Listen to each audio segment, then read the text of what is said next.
को लेकर मणिपुर के मसले पर चाह रहे हैं कि प्रधानमंत्री की उपस्थिति में चर्चा हो। आपका क्या मत है? मुझे लगता है कि प्रधानमंत्री की उपस्थिति में चर्चा होने की आवश्यकता नहीं है। चर्चा के लिए सरकार तैयार है और माननीय अमित शाह जी ने, राजनाथ सिंह जी ने और सभी हमारे नेताओं ने बताया है कि चर्चा के लिए हम तैयार है। और बाद में प्राइम मिनिस्टर आना है तो आएंगे, लेकिन होम मिनिस्टर माननीय अमित शाह जी उसका रिप्लाई दे देंगे। लेकिन चर्चा तो जो शुरू होनी चाहिए, बाद में पीएम आ सकते हैं, तो उसके लिए आडामूल भूमिका लेना ठीक नहीं है। और इतना हंगामा करने के बाद संजय सिंह को जो भी सस्पेंड किया है, ये निर्णय माननीय चेयरमैन जी का सही निर्णय है और रोज हंगामा होना ठीक नहीं है। इसलिए मैं सभी दलों के मेंबर को आह्वान करना चाहता हूँ कि शांति से चर्चा शुरू। मुकाबला नहीं कर सकते भारत में, भारतीय जनता पार्टी का, इसलिए उन्होंने इंडिया नाम डाल दिया है। Thank you sir. Indian national Congress के बारे में कहा कि किसी अंग्रेज ने इसको फॉर्म किया था।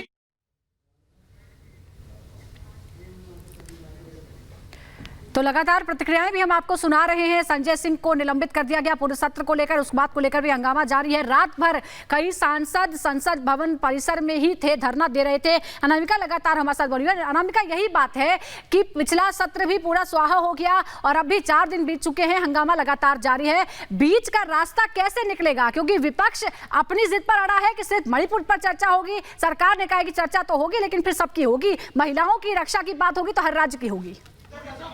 बिल्कुल सुजाता, देखिए जिस तरीके से हर बार जनता के लाखों करोड़ रुपए के टैक्स के पैसे लगा करके संसद सत्र आहूत किया जाता है, जिसमें पैसे हमारे आपके और गरीब जनता के लगते हैं, लेकिन ये चर्चा का मुद्दा। देश को गुलाम करने वाले लोग जो देश में राज करने की मानसिकता से, गंदे विचार से आए थे, उन्होंने भी इस देश के अंदर ईस्ट इंडिया कंपनी के नाम से व्यापारी के रूप में वो देश में आए थे। इस कांग्रेस की जब स्थापना की गई थी, वो देश की आज़ादी से पहले हो गई थी। और देश की आज़ादी से पहले कांग्रेस की स्थापना करने वाला कौन था? वो अंग्रेज था, भारतवासी नहीं था। उन्होंने भी इसका नाम इंडियन नेशनल कांग्रेस रखा है, इंडियन का ही इस्तेमाल किया गया था। ये लोग ये समझ रहे हैं कि अब पहले जैसा भारत है। इस देश में देश को खंडित करने के लिए जो एक आतंकवादी संगठन पैदा हुआ, इंडियन मुजाहिदीन नाम से वो बना, ये भी सबको मालूम है।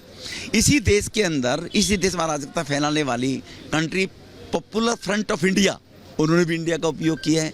तो आज एक भ्रष्टाचारियों का समूह, एक जो सभी के सभी कहने के भ्रष्टाचार में लिप्त हैं, वो भारत को कहीं ना कहीं और पीछे ले जाने के लिए, एक तरफ देश के प्रधानमंत्री भारत को विकसित भारत बनाने की तरफ बढ़ रहे हैं।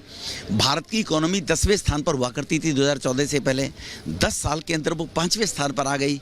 और आने वाले 24 मई के बाद भारत की जो अगले टेन्योर में इकोनॉमी हो, वो 3रे नंबर की हो। इस संकल्प के साथ सभी कार्यकर्ताओं ने, सभी सांसदों ने, सभी इस विचारधारा के एनडीए के लोगों ने आगे बढ़ना है, ये प्रधानमंत्री जी ने कहा है। Thank you. जो यूपीए अभी नया नाम बना है, इसको लेकर क्या कहेंगे? स्थगन प्रस्ताव लाने की बात कर रही है। वो अपोजिशन पार्टी हाउस डिस्टर्ब करते रहते हैं, क्या करेगा? हर दिन डिस्टर्ब करते रहते हैं। क्या लग रहा है, मणिपुर वायलेंस को लेकर सरकार तो तैयार है, लेकिन अपोजिशन कह रहा है कि पीएम को ही बोलना पड़ेगा। नहीं, वो ये कांग्रेस पार्टी और अपोजिशन के लोग चर्चा करना ही नहीं चाहते हैं, उत्पात करते रहते हैं, हंगामा करते रहते हैं। चर्चा करना चाहिए ना, पार्लियामेंट में तो सब आते हैं चर्चा करने के लिए। कांग्रेस पार्टी और इनके जो कुछ साथी हैं, उनको कोई इंटरेस्ट ही नहीं है पार्लियामेंट चलाना है, डिबेट करना है, डिस्कशन करना है, कोई इंटरेस्ट ही नहीं है। सरकार की तरफ से इनिशिएटिव भी लिया गया, राजनाथ जी ने भी फोन किया और भी लीडर्स लगातार इनिशिएटिव ले रहे हैं बात करने के लिए, लेकिन अभी तक कोई पॉजिटिव नहीं दिख पाया है। और जो कल संजय सिंह भी सस्पेंड हुए लगातार रात भर, ना वो इंडिविजुअल केस का बात नहीं करना है, पार्लियामेंट चलना चाहिए। हम लोग सब चाहते हैं कि पार्लियामेंट चलना चाहिए। पार्लियामेंट लगातार आज यही डिमांड कर रहा है ऑपोजिशन की, पीएम को ही बोलना चाहिए, नहीं तो पार्लियामेंट जो है वो नहीं चल पा रहा है। फिर क्या कहेंगे? ये ऑपोजिशन का मोस्ट इररिस्पांसिबल बिहेवियर है। हम जब बात करने के लिए तैयार हैं, डिस्कशन करने के लिए तैयार हैं, उनको ये कहना कि प्राइम मिनिस्टर की बात करें, ऐसी बात नहीं बनती। उनको डिस्कस करना चाहिए, बात करनी चाहिए और अपना बात बतानी चाहिए। लेकिन उन्होंने ऑपोजिशन ने जो इंडिया है, जिन्होंने एकजुट इंडिया यूपीए का, उनका साफ तौर पर कहना उन्होंने डिसाइड कर लिया है कि हम it is total irresponsible behaviour of the opposition party, irresponsible, गैर जिम्मेवार।